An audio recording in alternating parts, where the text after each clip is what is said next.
Yes, we can start, Oliver. Okay, it's my pleasure and honor to introduce Professor Thomas Geisse, who will give a talk entitled Motivic cohomology theories and applications. Professor Geisse obtained his PhD from the University of Münster with a thesis on p-adic analogs for Bailenson conjectures of Hecke characters for imaginary quadratic fields. And after 3 further years at the University of Harvard, and also some stays at Essen, Urbana-Champaign, and Tokyo. He became a professor at the University of South California, and then later also Nagoya, and finally Rikyo. So he received the Sloan Fellowship and a Humboldt Prize at some time. And in the 80s, he won the Bundeswettbewerb Mathematik a couple of times. And now we are looking forward to Motivic cohomology. Okay, thank you very much for inviting me to speak, and thank you very much for the introduction. So I was assuming I don't talk to experts, so instead of giving you the newest results that I have, I was just thinking of giving you an overview over what Motivic cohomology is and how you can use it. So that I hope that somebody might see that, oh, this is useful for my own work and it's worth having a look at it. So that's the goal of this talk. So, oops, how do I do this? Okay. So these are the 4 chapters that I'm going to talk about. And let's first talk a little bit about the history. So in the 1950s, Grothendieck introduced the functor K0, which you can define in any category where you have a notion of short exact sequence by taking the free abelian group on objects and then saying that if you have a short exact sequence, then the middle thing is the sum of the outer things.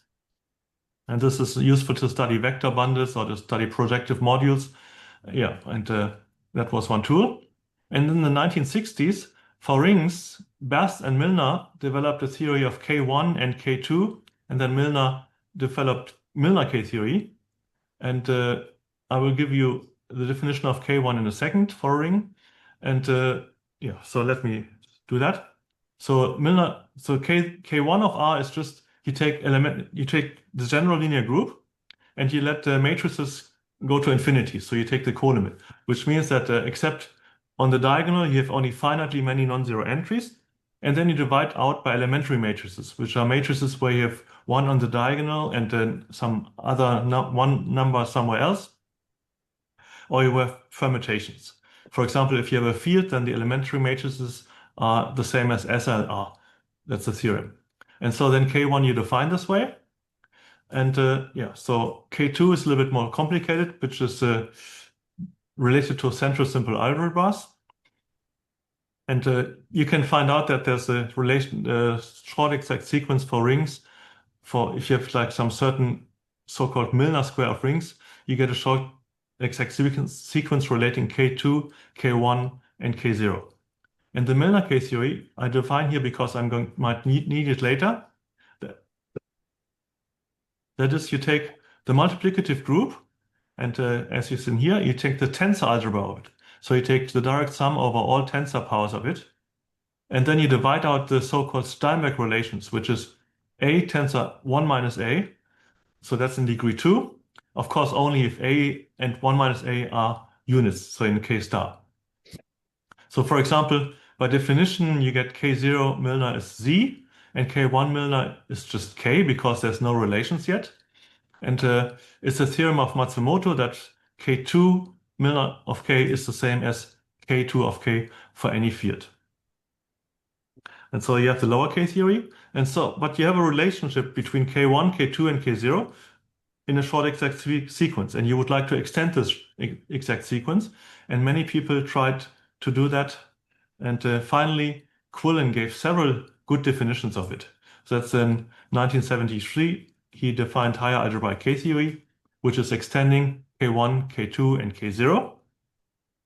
So this is the story for K-theory. We haven't come yet to Motivic cohomology, but in 1980s, for completely different, no, not completely different reason, but people noticed that the orders of K groups of number rings and finite fields and number fields are related to special values of zeta functions.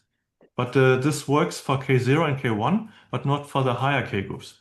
So then in 1980s, people realized that a single group is not enough to study special values of zeta functions, but rather you need complexes of groups to define to give relationships to special values of zeta functions.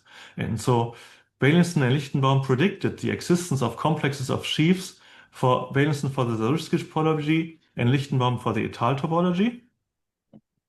And they were related to K-theory by a spectral sequence. I will talk about this later. And so these complexes, that they gave exactly the properties that they should satisfy without being able yet to define it. And then Bloch gave a candidate, and later Wolowski gave a candidate for Motivic cohomology groups or Motivic complexes by using algebraic cycles. So let me just give you, as an example, introduce Bloch's definition of Motivic cohomology, because that's the easiest to do. So let's just say X is the scheme of finite type over a field K. Then you want to do the same as you do in singular cohomology. So you want to have simplices and consider the map between the simplices, restriction to faces. So you can do this completely algebraically. So simplices, of course, have boundary, but in algebra, you cannot really say what is less than or equal to 1. So you just take the whole plane, which is homeomorphic to a simplex. And so you say that the delta ik is just a spectrum, it's like just a I plus 1 dimensional plane. And to get a certain symmetry, you say that all the coordinates have to add up to 1. So you have like this triangle in the coordinate axis.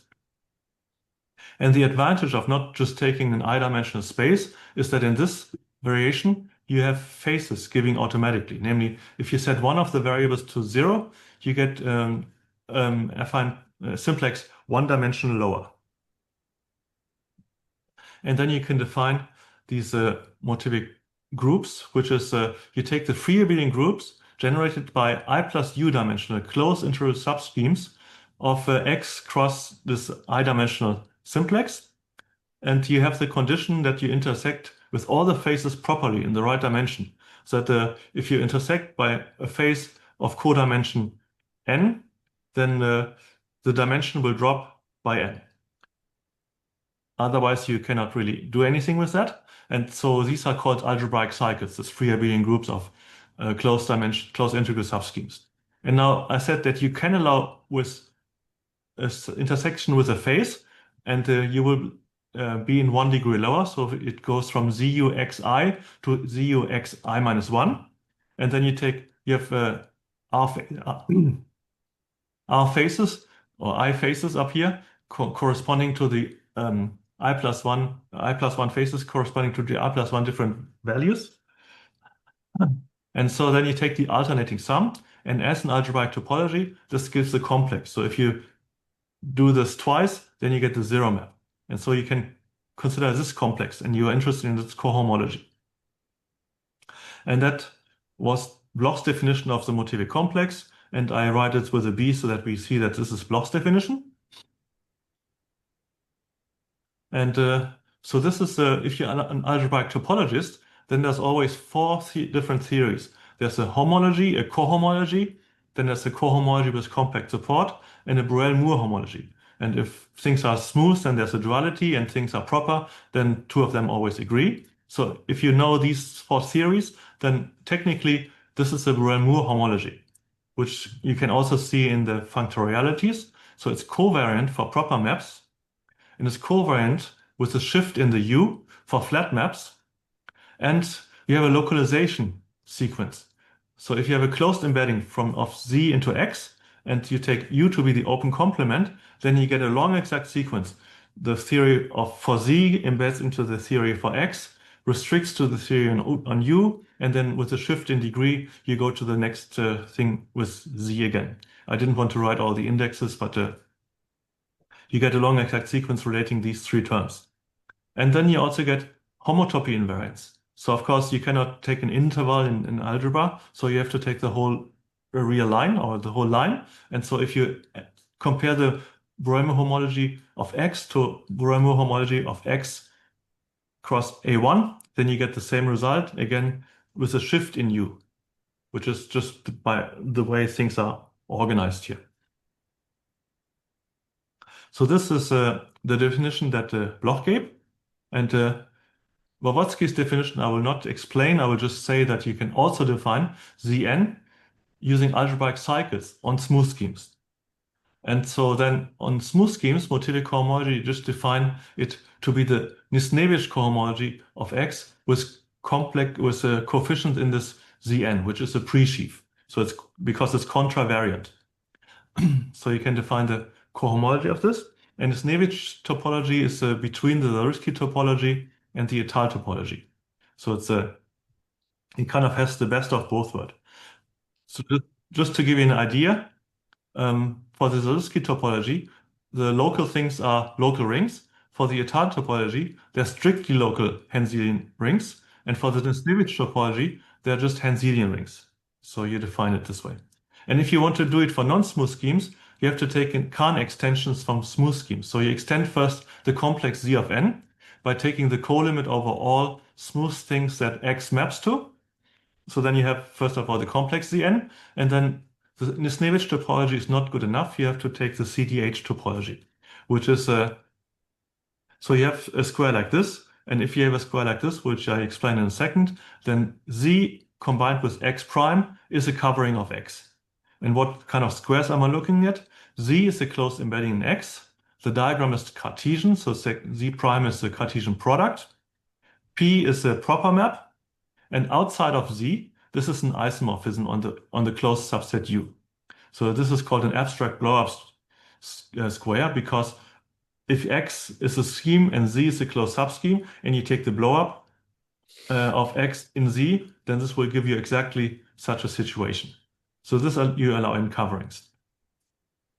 And so then other properties of this is that it's contravariant. So this is a cohomology theory in the sense of topology. It's contravariant. It's still A1 invariant. And a diagram such like this will give you a long exact sequence of cohomology groups, which is actually slightly weaker than Bloch's version, because from the localization property, you can also get long exact sequences to such a diagram. Anyway, so this is Blavatsky's definition of Motivic cohomology, and if you didn't understand any of this, it doesn't matter. Let me just tell you that for smooth schemes of dimension d over a field, those things agree. So Zn, the way we set things up is Zd minus Nb shifted by minus 2d, and this you could view as somehow as a duality result, because in topology, Breuer-Moore homology agrees with cohomology if you have a smooth manifold. So this also holds here. That's the theorem of Blavatsky. So for smooth schemes, you can use either one and switch between the two depending on what is more comfortable for you. And let me give you some basic properties. So as Zariski sheaves, you have that Z0 is just Z in degree 0. And Z1 is the multiplicative group which sends the ring to its units in degree 1. So that's basically the same as a K0, which was just Z, and K1 for local ring. K0 is just Z, and for local ring, K1 was just the units of K. So that's an extension of this. And in particular, if you calculate this cohomology of this, you get that H1 of Z1 is just the units, and H2 of Z1 is the PQR group of X. But here we need that X is geometrically is connected to get this.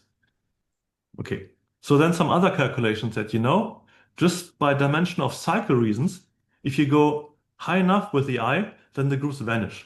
So because then there's no cycles of negative dimension or dimension, like the dimension is too big. So you have Hi xzn is 0 if I is larger than 2n, or if I is larger than n plus the dimension, because then there's no cycles of such a dimension. And in the highest degree, you also know what's going on, namely in degree 2n. The last group that appears is just the normal Chow groups, which are studied for a long time, and many people have interest in it. So Motivic cohomology, I mean, that's why Bloch's groups are also called Bloch's higher Char groups. This is a Char group, and then the other groups are higher Char groups.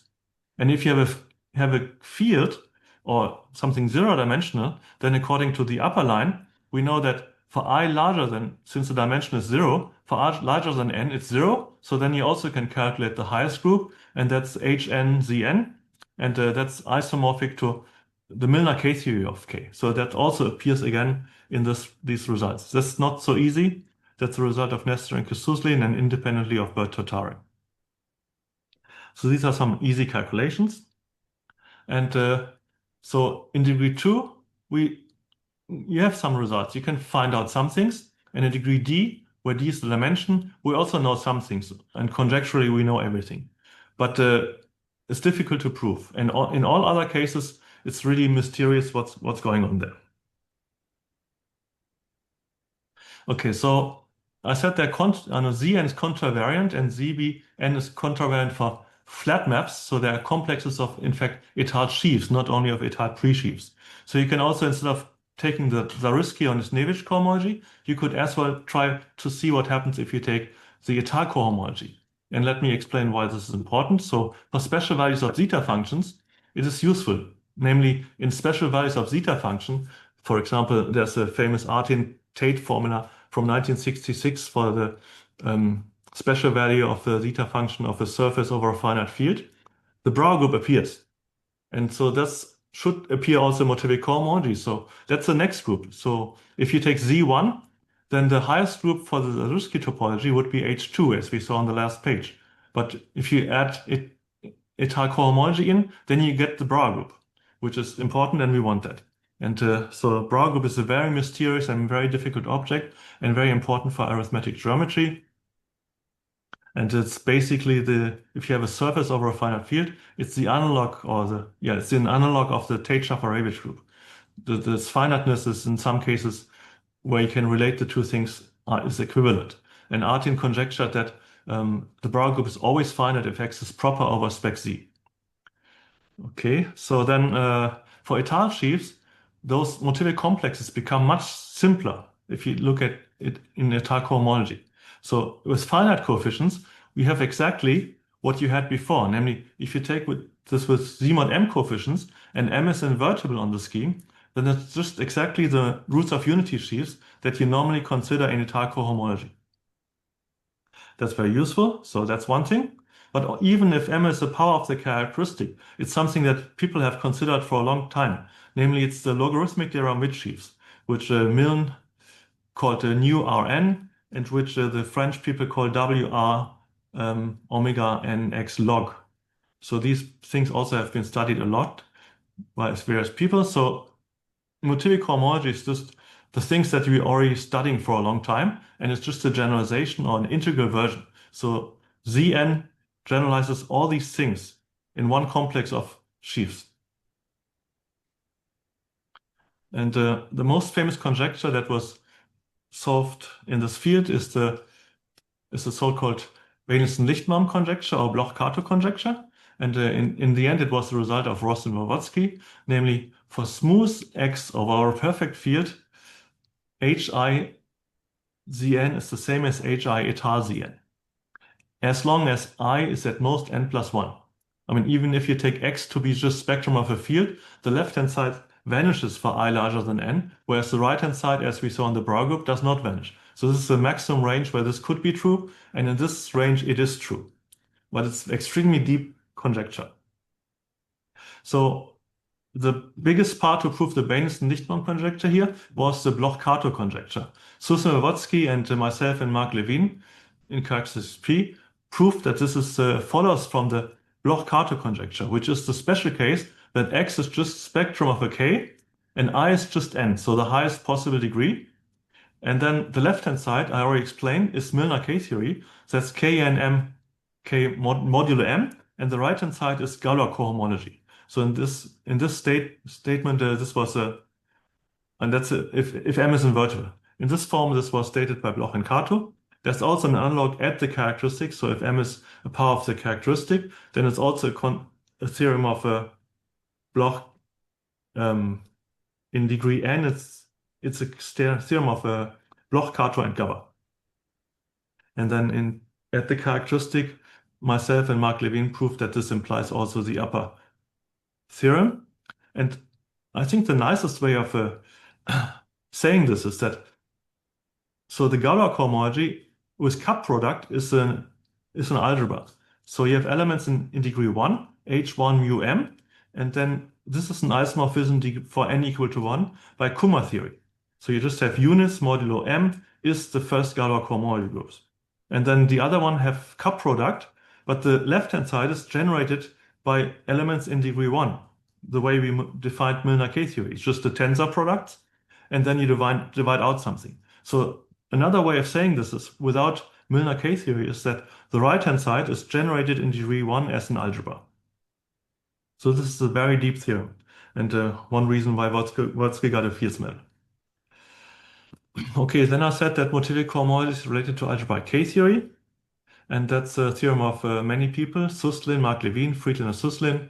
They proved bits and parts of the theorem, which in the end could be put together, that for X of finite type over a perfect field, there's a spectral sequence from Motivic cohomology converging to algebraic K-theory. And I wrote K prime and ZB because I wanted to formulate it as general as possible. So there's not only K-theory, but also K prime theory.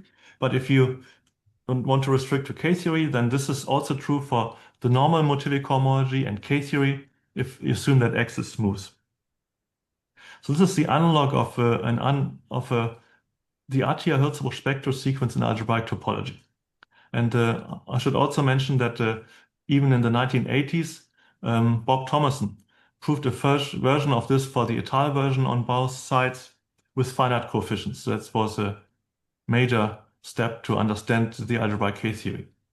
In the beginning, people were hoping to calculate Étale cohomology using K-theory, but in the end, it turned out that you do the opposite, that the K-theory is more difficult and you can calculate using Étale cohomology. Okay, so this was the basic properties. And then what are the main conjectures that are unknown at this point? So first of all, the Bass conjecture is that the Motivic cohomology is always finitely generated for any scheme of finite type. I only define it over fields, but you can easily extend Bloch's conjecture to like a spec of a Dedekind ring, and then you can conjecture that this is finitely generated. And Quillen showed that this is true if X is one-dimensional, so either a curve over a finite field or a numbering or gluing these things together. This conjecture is completely out of reach, it seems. Another conjecture which is out of reach is, well, if you have a cohomology theory, then normally you expect that it vanishes for I smaller than 0, but this is not known because our complexes, if you look at cohomological notation, our complexes are bounded above, but not below. So that's still open. Yeah. And finally, in characteristic P, we have a stronger version of the Beilinson-Soulé vanishing conjecture, namely if X over FQ is smooth and proper, then not only does it vanish for I smaller than 0, but in fact, only in degree I equal to 2n, so in the Chow degree, do we have something which is not torsion. So if you tensor with Q, you get 0 in all other cases. Only the Chow things appear. That's also conjecture which is out of reach. There's no paper where Paschen actually wrote this down. Beilinson attributes it to him. And this is also known by work of Harder and Soulé if X is a smooth and proper curve. So, if you want smooth and proper, so also in dimension 1. All these things are known in dimension 1, but not in higher dimension except in very, very special cases.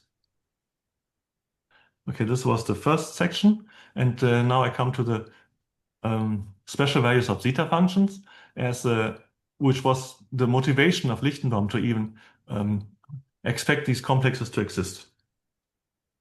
So if X is separated on a finite type over a finite field, you can count the number of points with QR coefficients. So basically a number of solutions in the field with Q to the R elements. You collect all this information, the number of solutions, divide by R and take T to the R, and then you take the exponential of it. That's kind of useful thing to do because inside of that, it looks more like a logarithm. So you want to have the distinct, but this kind of depends on which FQ base field you had. So then you define the zeta function to be Zeek x with q to the minus s put in. That does not depend on what FQ you took. And this is very analog to the Riemann zeta function. So for example, in the 1950s, this was studied by various mathematicians, and they conjectured, among other things, that if X is smooth and projective and geometrically connected, so like as nice as possible, then the zeros of this have real part a half integer. So some n plus 1/2 from n between 0 and d minus 1, where d is the dimension. In particular, if X is the curve, then the zeros have a real part 1/2. So that's really an analog of the Riemann zeta function. And this zeta function also has an Euler product, which really reminds you of the zeta function. And you can, in fact, define this for anything over spec z very reasonably. And then zeta functions, this is a special case of this. So then if you know that this is related to the zeta functions, then the special values have a deep arithmetic meaning. For example, just remember the class number formula, which allows you to calculate the class number from this from the special value at s equal to 1 or s equal to 0. And in negative integers, the special values of the zeta function are related to Bernoulli numbers. And so after experimenting with the K-theory for a while, where things worked out at 0 and 1, Lichtenbaum had the idea that for 2 and higher, K-theory doesn't work. You need this complex Zn. So he conjectured there's a formula for the leading coefficient of zeta xs at s equal to n. So in that case, it has a pole. So you have to remove the pole, and then you get a leading Taylor coefficient. And this should have deep arithmetic information. And you can get this information equal to things which are Motivic cohomology. And so whenever you can transport information between one area and another area of mathematics, like an analytic object and algebraic cycles, then you get some information that's useful. So he actually gave a precise conjecture, but the conjecture was very complicated. And then later, he had an idea in around 2000 that you can get actually much nicer groups. So his groups were like all over the place. They were sometimes finitely generated, sometimes finite, and sometimes of cofinite type. But you wouldn't like to have groups which are always finitely generated. And then he had the idea you can do that if you replace the Galois group by the Weil group. So that's the basic idea. The Weil group is generated by the Frobenius inside of the Galois group, which is the completion of Z. And just to give you an example how things become easier, if you take the Galois cohomology, which is the same as the étale cohomology of a finite field, then with Z coefficients. So étale cohomology is wonderful with finite coefficients, but if you take integral coefficients, then things become very messy because like you have Z mod M, which often doesn't come from a Z mod M, but rather from the M torsion in Q mod Z. And this is what's happening here. So you get Z in degree 0, 0 in degree 1, because these are like continuous homomorphisms of Z, but the Galois group is compact and Z is discrete, so there can be nothing. And then in degree 2, you get Q modulo Z, which is not really what you want. However, if you take the Weil group, which is just Z, so the Weil étale cohomology, which I explain in a second, of spec Z is just the cohomology of the group G, of the group Z, which is like the homology of a circle. So you get IZ in degree 0 and 1, and the other groups are 0. So it's much nicer. And so then we were looking at the étale motivic cohomology, and étale cohomology is a theorem you can divide by first calculate the étale cohomology over the algebraic closure. That works for any field. And then you take the cohomology of the Galois group. So you take first, on the right-hand side, you take the étale cohomology of the algebraic closure, and then you take the Galois cohomology. So these are derived functors of global section functors in most cases. And that's the same as étale cohomology. So now I said I want to replace the Galois group by the Weil group. So I do the same thing. I do first étale cohomology of the algebraic closure, and then I take the cohomology of the Weil group. So you take these derived functors, and then you get that's the definition of Weil étale cohomology. And the cohomology of the group Z can just be calculated by two-term complex, where you take your module, and then you have a a shift functor, you take infinitely many copies of your model, and you have a shift functor and take the cone of that. So you can always just calculate it in this way. You take the Frobenius minus 1 on this complex mapping to this complex. For example, if you just had this group, then the zeroth homology would be the invariance, and the first one would be the co-invariance, as we all know. So that's a concrete way of calculating this. And how are these things related? So after Lichtenbaum explained these things, I made calculation of derived functors, and then I found that there's always a long exact sequence relating these things. So you have état cohomology maps to Weyertal cohomology of any complex of état sheaves, like for example the Motivic complex, and then you get 1 degree lower, where you take the cohomology tensor with Q, and then you go 1 degree higher. So this allows you to really calculate what is this. In particular, if C has torsion cohomology, then this middle term vanishes. So you just get that état cohomology and Weyertal cohomology is the same. So that's why people didn't really think about Weyertal cohomology when they were looking at the finite coefficients état cohomology. You just don't get anything new. However, interestingly, if you have a Q vector space, then this sequence collapses into short exact sequences. So this step 2 thing vanishes, and you just get that the Weyertal cohomology is 2 copies of the 1 by shift of the état cohomology. So it's really strange. It's the same as finite coefficient, but it doubles everything with the integral coefficients. And so let me show you how this works out in detail. So if you take this upper sequence for x to be spec the finite field with just z coefficients and write it down, then you get the following sequence. The left group is just 0, as I said. The middle group, the H1W, is just z, and then this is q, and the next group H2 etal, as I said, is q mod z, and here should be H2W is 0. So you have a z in the Weyertal cohomology, you have a q in the intermediate group, like which is the doubling from here, and this becomes a q mod z in the next état cohomology groups. So this way the q mod z here can become a z 1 degree lower. This is why Weyertal cohomology works so nicely. And to relate it, so these groups are expected to be finitely generated. So it turns out that the very complicated état Motivic cohomology you can make into finitely generated groups by just doing this one step. Of course, it's not known that they're finitely generated, but it's equivalent to very famous conjectures. Let me introduce these very famous conjectures. So if you have a smooth and proper variety over a finite field, then you have a cycle map. You take an n-dimensional, n-codimensional cycle and send it to its état cohomology class groups. And this is fixed under the action of the Galois group or the Weil group. So you send it to L-adic cohomology, that's the cycle map, and Tate conjectures that this is surjective whenever X is in fact smooth and proper over a finitely generated field, but we're only interested in finite fields. So this is expected to be surjective for a long time, Tate's conjecture 1960s, and then Baylinson was expecting that it's also injective, so the kernel is torsion, if you have only the finite field situation. I mean, Baylinson was interested in filtrations on Chow groups, and this filtration becomes basically trivial if you have a finite field. So this map is an isomorphism, it's the conjecture of Baylinson-Tate.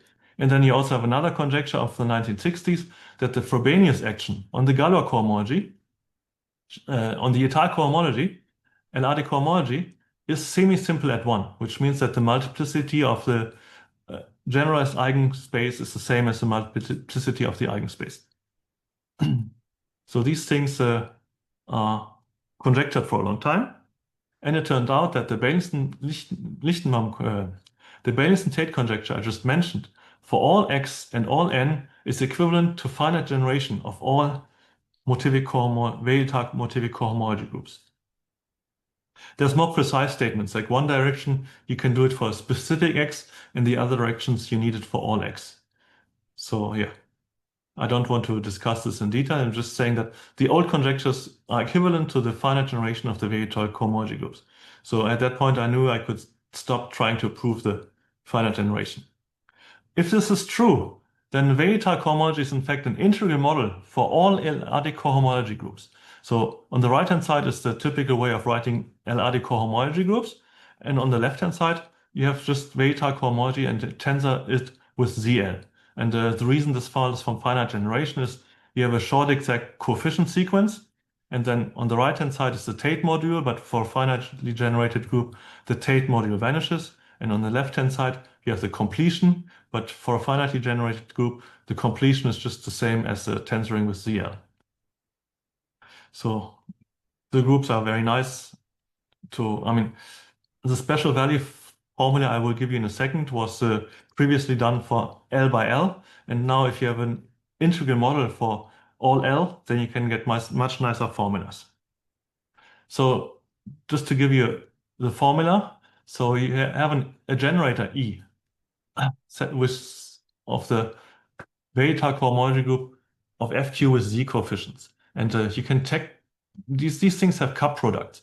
So yeah, but the second group, H2, vanishes because that's just the cohomology of Z. So the second group vanishes, so E squared is 0. So if you take the cup product with E, you can take the Vegetal cohomology for any complex of étale sheaves and just take coupling with E, and you get a complex. And you can also see the Vegetal cohomology was 2 copies of étale cohomology, one shifted. And if you take the cup product with E, you see that one copy becomes an isomorphism. And so then if you do this twice, then the cohomology vanishes. So this rationally becomes 0, this complex, quasi-isomorphic to 0. So you see that it has torsion cohomology. So if we assume that the groups are finitely generated, then you have torsion groups which are finitely generated, and so there's finite groups. So you can look at its Euler characteristic, which is the alternating product of the orders of the group of the cohomology of this complex. So that's like an Euler characteristic in topology. So you do this here, and then we need some other correcting factor at Q. And this is just made from Hodge numbers. Let's not look at it, what it means in detail. I just want to write down the correct formula. And so we get, if somebody wants, I can make the slides publicly available. So maybe I put them on my website. So if something is too small, you can look at it later. So there's a theorem, namely by Lichtenbaum and Milne and myself. So Lichtenbaum did it for n equal to 0. Lichtenbaum made a formula in terms of étale cohomology, which is the hard part, and I use this Vegetal cohomology to make it in this nice shape and form. Let X be smooth and projective, and assume that the groups are finitely generated. So then the order of zeta, so it has a pole at S equal to n, so negative order is a positive number, and that's exactly the rank in this Chow degree, which is actually exactly the same as the rank of the Chow group if you have this finite generation. And then you have to remove this pole, and then you get the leading Taylor coefficient, and you can express this as this Euler characteristic times a correcting factor at the characteristic you're looking at. And it's in fact a rational number. So it's not as mysterious and not as difficult as if you look at the Riemann zeta function where you have regulators or in characteristic 0. Here everything is much easier. You just have a rational number. But the rational number has meaning. So yeah. And in other work, I generalized this for arbitrary x, where you don't use the Vegetal cohomology, but you need to define Vegetal cohomology with compact support. And there's some technology to have nice properties of that. But let's not go into that. And another example I want to mention, namely, maybe more people are interested in this because there's also a Vegetal version of the Birch and Swinnerton-Dyer conjecture, but only in characteristic P, so only over global fields of characteristic P. So you have number fields, you have abelian varieties or elliptic curves over number fields. That's what most people are interested in. But you have an analog of a number field, namely a global field, a function field of a curve over a finite field. That has many of the same properties, and you can also state the same conjectures. So in particular, you can state a Birch and Swinnerton-Dyer conjecture. So let's try to do that. So let's take, I said the global field of characteristic P is the function field of a curve. So let's take this curve. There's one smooth and proper model, which has this function field. Let's call it S. And that's kind of the variety we look at. and you have an Hasse-Weil L function. I mean, the Birch-Smelton-Dyer conjecture is about this L function, and I do not have time to explain this. So it converges for the real part of S at larger than 3/2. So the Birch-Smelton-Dyer conjecture is about something where we don't even know if the value exists. And then you can take the Néron model of A and the connected component of the Néron model, and they just represent État sheaves on S. I also don't want to explain what this is because all these things will only appear on this slide. And then there's the theorem of myself and Takashi Suzuki that, well, we know that it's important for the theory of abelian varieties that the Tate-Shafarevich group is finite, is finite. And in fact, again, the very deep conjecture is equivalent to finite generation conjectures for vegetal cohomology. Namely, it says that all vegetal cohomology group of S, this curve, with coefficients in the Néron model, is finitely generated. Okay, and if we know this, then we can write it exactly the Birch-Smelton-Dyer conjecture, exactly like this is the left-hand side is the normal version of this, and then you have some other invariants from the abelian variety coming in. But in this case, it is expressible as an Euler characteristic of a complex of these vegetal cohomology groups as before. And the log only comes in because before we had 1 minus q to the n minus s, and here we write s minus 1. And if you take the quotient of these things and let them converge to 1, then you get exactly 1 log. That's why the logs comes in, so that's no surprise. And then we again have this correcting factor. So this is kind of a nice version of the Birch-Smelton-Dyer conjecture. It doesn't really help proving it, I think, but some people like to write special values of zeta function as Euler characteristic and hope that this is more helpful. Unfortunately, we have not made much progress about this vegetal cohomology business in characteristic 0. So for example, we don't have a version of this in characteristic 0, but many people are working on this, to define a vegetal cohomology over number fields or number rings with good properties, which is related to special values of zeta functions. Okay. So this was the original motivation of Lichtenbaum even to conjecture Motivic complexes. And now let's come to two shorter applications. One thing is in algebraic geometry, you have duality statements. So if you have a separated and finite type scheme over S, you could just think of S to be a field, and you have a torsion sheaf on X and a torsion sheaf on S, then you have cohomology with compact support functor. So you embed X into a proper schema over S, you take some J lower Schrieg, and then you can define cohomology with compact support, RF lower Schrieg, and by the proper base change theorem, this is independent of the compactification if you have torsion coefficients. That's why I was insisting on torsion coefficients. And this has a right adjoint, RF upper Schrieg. So that just means that you have the following statement between the two functors. So you're interested in finding a dual of RF lower Schrieg, of cohomology with compact support. So in often cases, the cohomology of compact support has dual cohomology. And so in particular, we want to understand, because we want F to be like something like Z mod MZ, we want to understand what RF upper Schrieg F is, when F is Z mod MZ. Or even better, if we could make this independent of Z. So take something like F to be Z, then we would be even more happy to find this. Of course, RF upper Schrieg of Z is not defined because this is only defined on the category of sheaves, torsion sheaves. However, we can still ask the same thing. If we put a Z on the right-hand side, what can I put on the left-hand side instead of RF upper Schrieg Z? And so let me just give you an example where we know what RF upper Schrieg of F is, namely in SG of 4. Deligne showed that if F is smooth of relative dimension D and F is an M torsion sheaf with M invertible, then RF upper Schrieg is just F tensored with the roots of unity sheaf. That's why you have that cohomology with compact support on a smooth scheme is dual to cohomology, and you get this twist by D. And you get this 2D minus I is dual to I.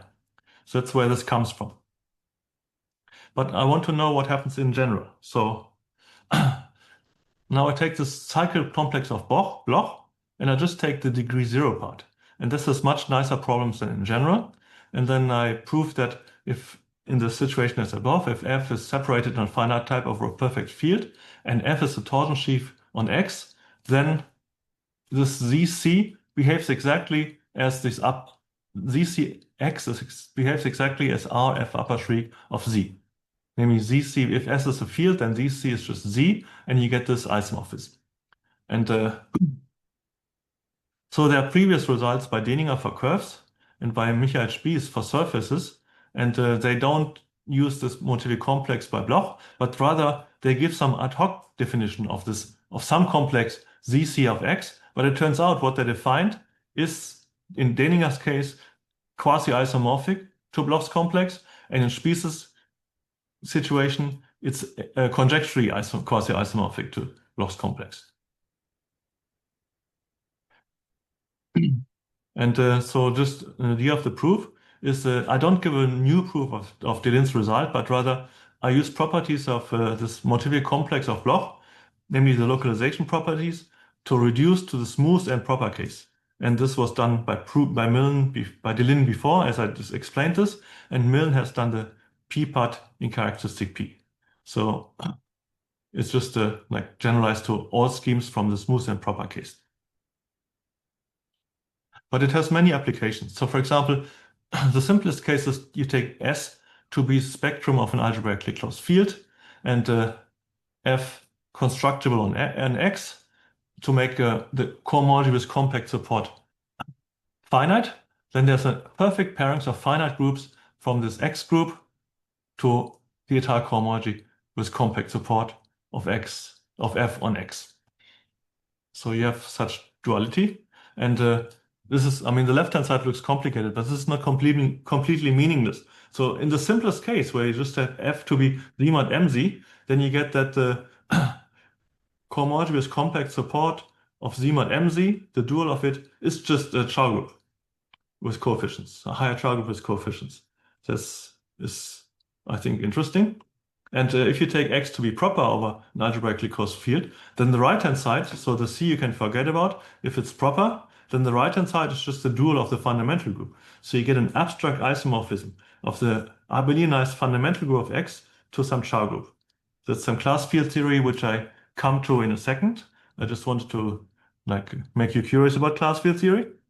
And also, this is just the algebraically closed field case, but you can use the cohomology for the Galois group of the field to combine it with this result to do it over other fields. For example, if K is finite, then the Galois cohomology is very simple. So you just get the same basically result, just instead of 1 minus I, you get 2 minus I. And there's also results for local field of characteristic 0, where you use the duality in local class field theory to also prove the theorem here. And as one application that I gave, for example, is if you have a projective variety of an algebraically closed field, and then you have the Albanese variety, which is a universal abelian variety universal for maps from X to abelian varieties up to a shift of the point 0 point of the Albanese variety. So there's two kind of notions of Albanese varieties. That's the one in the sense of Serre. There's another one in the sense of Lang, where you only look at rational maps. So I look at this one in the sense of Serre. And then you can prove that for normal X projective over an algebraically closed field, this map induces an isomorphism from the torsion of the Chow group to the torsion of the Albanese variety. This is completely wrong if you don't take, also, this may first come, this was proven before by Reutemann, Bloch, and Milne if X is smooth and projective. So that's why it's called Reutemann's theorem. Reutemann did it away from the characteristic, and Bloch gave a simpler proof, and Milne proved it at the characteristic. And all these Motivic cohomology allow it to reduce it from normal X to arbitrary, to reduce it from smooth X to normal X. And this is kind of a miracle that this is true, because in the case that we don't take the torsion, the right-hand side is an abelian variety and it's reasonable. You can control it, whereas the left-hand side is completely huge. So you can prove that it's selective with fantastically huge kernel in general. Oh, but the torsion is the same. So it's kind of a very strange thing. And then the duality theorem can also be used to prove a Tate-Poitou theorem for schemes. So I just mentioned that in case you're interested in Tate-Poitou duality results, then you can look at this in my work with Alexander Schmidt, but I don't want to do it here because I don't have time, and it would take a while to introduce the notation to yeah. So then let's come to the last application, which is class field theory, which I alluded to already. So if you ask somebody, what is class field theory? I got two answers. One is express like which finite état covers of a scheme or field or whatever you have by an intrinsic invariant. Like an invariant you can calculate from the field or scheme itself without looking at something finite état covers or something outside of the scheme.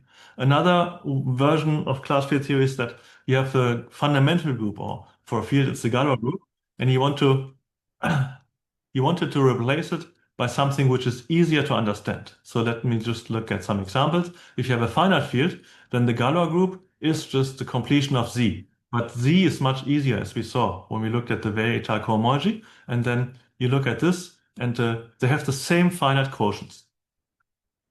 For local fields, you have the Artin homomorphism from the multiplicative group to the Galois group of the local field. And unfortunately, the Artin map is not so easy to write down, so I didn't do it here. So that's also, it's an isomorphism on finite quotients. And the left-hand side is defined entirely in terms of the field itself. And then for global fields, you have the ideal class group, you have the invertible ideals, and you divide out the multiplicative group of the field. And then you have a map from here, which is intrinsically defined for K. And on the right-hand side is the Galois group, and it's also an isomorphism on finite quotients. And not only can you find the finite quotients, of course, exactly give you finite covers. So you want to know what kind of finite covers do you have. You can check that on the left-hand side, but also you get more information, like the composition of prime ideals, or in the case of schemes, that corresponds to closed points and other information. So this is what class field theory is. And you also can try to do this for schemes. So let's just look at finite field, schemes over a finite field. Let's X be a scheme which is connected in a finite type over a finite field. And then, so forget the lower left-hand part. You have the fundamental group of X, which classifies finite état covers. And then this fundamental group is covariantly functorial. So you can take, for every point of it, you can take a map to the fundamental group of X. And this basically tells you how the point decomposes in this finite état cover, if you have one. And so you take the direct sum of it, and this is all finite fields. So you can just go over all the same points, and for tens Z, so Frobenius, you have lots of Z's.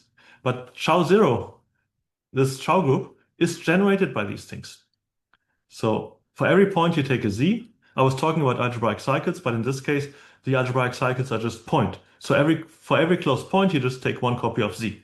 And then you have relations. So this is a selection with relations. But these relations are compatible. So that means you can define the map reciprocity from the Chow group to the abelianized fundamental group. Okay, so then if you do this in the case that X is just the spectrum of a field, you get Z upper left, Z lower left, Z hat upper right, and Z hat lower right. So you could not possibly have isomorphisms everywhere. So let's just remove this stuff. That's not helpful. So we take the kernel of the covariant functorial map to Z, which is the Chow group of FQ. That's also called degree map. And the same you do for the fundamental group. So let's remove this stuff. And then we have a hope that things become isomorphic. And in fact, they do. So there's a theorem from the 1980s from Kato and Saito, Kazuya Kata and Shuji Saito. If X is smooth and proper, then this reciprocity map is an isomorphism of finite groups. It's a really hard result, and the proof is very complicated and long. And yeah, this is class field theory for varieties over finite fields. And even the left-hand side, so it has one copy of Z and then in a finite group. So it says it's finitely generated, which is an instant of this Best conjecture that I was mentioning before. So this is very hard to prove, even this very simple case, to prove this Best conjecture. And it also turns out that it's kind of an instant of the Bayesian-Lichtman conjecture, because on the left-hand side is kind of the risky Motivic cohomology, and on the right-hand side is kind of étale Motivic cohomology. So this is superseded by this Bayesian-Lichtman conjecture. So that's the smooth and proper case. Let's see what else we can do. So I introduced Bloch's Borel-Moore homology theory, and I introduced Dvorsky's Motivic cohomology, but there's one more theory, which is system homology. It's also defined by algebraic cycles. It's also the homology of a complex, and it behaves like a homology theory. So it's covariant, it's homotopy invariant, and it's an analog of singular homology for varieties, so for schemes over an algebraically closed field. So the system homology is dual to the étale cohomology, which in fact, as we know, is also isomorphic to the singular cohomology of a complex valued point if X is over the complex numbers. And so that's a theorem that's pretty difficult to prove. So, and this complex is pretty easy. So it's kind of an easy version of étale cohomology, easier to write down in this case. So we have the system homology. So the point is that the theorem of Kato and Saito is wrong if you don't have smooth and proper. So we have to modify both sides in an appropriate sense. So system homology agrees with Borel-Moore homology, with the Chow groups, if X is proper. So okay. So we have to replace this, and then we have the tame fundamental group. We want to refine the theorem above, this theorem, to the case that X is smooth but not proper. So then on the left-hand side, we take the system homology, which is the same for proper things, and on the right-hand side, we have to take the tame fundamental group. So it's a quotient of the fundamental group with some condition on the ramification outside of X. So you take a compactification, X bar, and you want outside of X that the ramification index is not divisible by P. That's a kind of strong condition, but if you think of just the affine line in characteristic P, the affine line has a huge number of P covers that ramify at the infinite point wildly. So that's called Artin-Schreier theory. You can get lots of covers of the affine line, so the fundamental group is just fantastically huge. And so that's much more complicated. So if you take the tame fundamental group, things become much easier. And you have to be careful, of course, how to define the tame fundamental group, because the way I write it here, it depends on the compactification. So I think the most understandable way of doing it is you take, whenever you have a curve going to X, then you can pull back the cover, and for a curve, you have a unique proper and smooth compactification. So then you look at this case. That's called curve tame, and that's what you normally take. So then you have this quotient of pi 1x, and then Schmidt and Spies prove that if X is smooth over FQ and not proper anymore, then there's an isomorphism of finite group of this Sussman homology with this finite field part removed, and the geometric tame abelian fundamental groups. Okay, so then in the last 2 minutes, let's look at arbitrary X. So what we saw before is we were looking at things generated by points, which is saying that if we know what happens with every point, then we know what happens to the covering. But if you don't have smooth things anymore, then this is not true. Think of a node where you have like an infinite screw going up, that every point completely decomposes, even though my scheme itself does not decompose. So you have to also bring in curves and check what curves are doing. So this is technically done by using this Weil et al. Cohomology thing again. So because we don't have cohomology, we cannot take cohomology of G, but rather we do this trick with the cone. So we take Sussen homology of the algebraic closure, take the cone of f minus 1, and then take the homology of this. So in degree 1, this has both the part coming from curves and the part coming from points. And then together with Alexander Schmidt, I could prove that if X is separated of finite type, then assuming resolution of singularities up to the dimension of X and some other weak conditions, then you have an isomorphism of the completion of this Weil-Sussen homology to the tame abelianized fundamental group of X.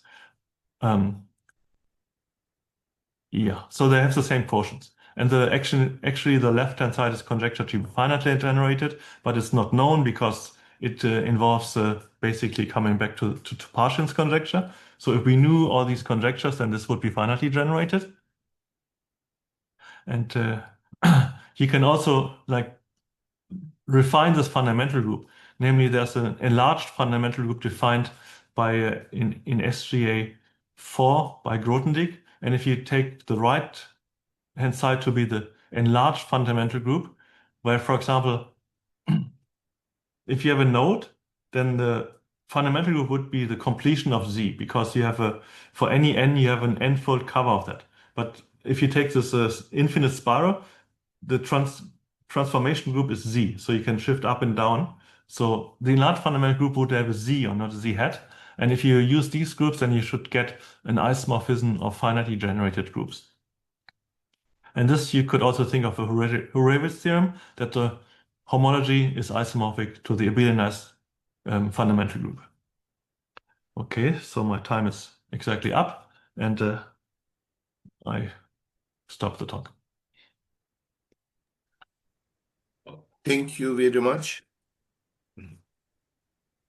Wonderful. Yes, thank you very much. So are there any questions? So can I ask one question? You said in your talk that when you talked about the BSD conjecture, the statement is done for global fields of characteristic P because Yes, Weil et al. Cohomology works nicely in global fields for characteristic P. yes. Uh, in characteristic zero, can it be the case that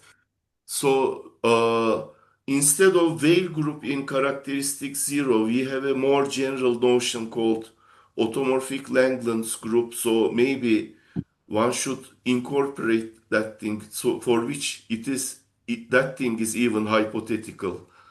That can that be the reason why it is difficult? Um, it is difficult. I don't know why it's the reason, but it sounds like an interesting idea that you should try. So actually don't know about this.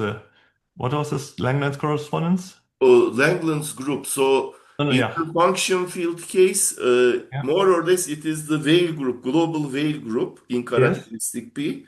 But yep. in characteristic zero, Weil group is not enough. So there should be some hypothetical larger group called Langlands group, Okay. which so maybe there are some underlying automorphic reasons. Yeah, could be possibly. I don't think I know enough to say yes or no about this, but I know that many people are trying to figure this out, and it is difficult. I see. Yeah.